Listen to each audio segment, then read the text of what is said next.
بلوچستان کے شہر کلات سے ہمارے گدروشیا پوائنٹ کے نمائندہ نائب اسرار منگل کی رپورٹ کے مطابق کلات کلی کپوتوں کے رہائشی یتیم بچوں Bibi Kubra, Bibi Nimra, Bibi Kausar Muzammil Imrani, Imdad Hussain عمرانی نے پریس کانفرنس سے خطاب میں کہا کہ ایک ظالم سردار ہمارے جدی پشتی زمینوں پر قبضہ کرنے کی کوشش میں ہے۔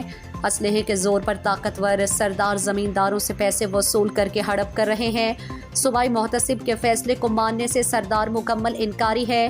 میں اعلیٰ حکام، چیف سیکرٹری وزیر اعلیٰ اور چیف جسٹس سے اپیل کرتا ہوں کہ اس کا نوٹس لے کر ہمیں حق اور انصاف دینے میں اپنا کردار ادا کریں۔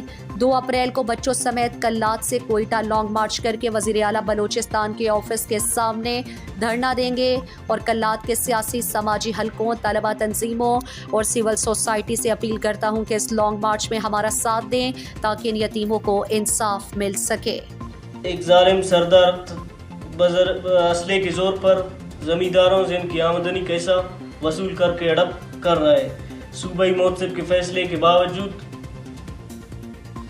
ان کو ابھی تک ان کا حق نہیں مل رہا ہے۔ صوبائی محتسب کے فیصلے پر کسی طرح کا کوئی بھی عمل درآمد نہیں ہو رہا ہے۔ اس ظلم کے خلاف کلات سے کوئٹہ تک 2 اپریل کو قرآن پاک اٹھا کر یہ بچے لانگ مارچ کریں گے۔ مزید دلچسپ معلومات اور خبروں سے آگاہ ہونے کے لیے Gedrosia point Facebook page, Instagram, Twitter کو فالو اور یوٹیوب چینل کو سبسکرائب کریں۔ بیل آئیکن بٹن دبانا نہ بھولیں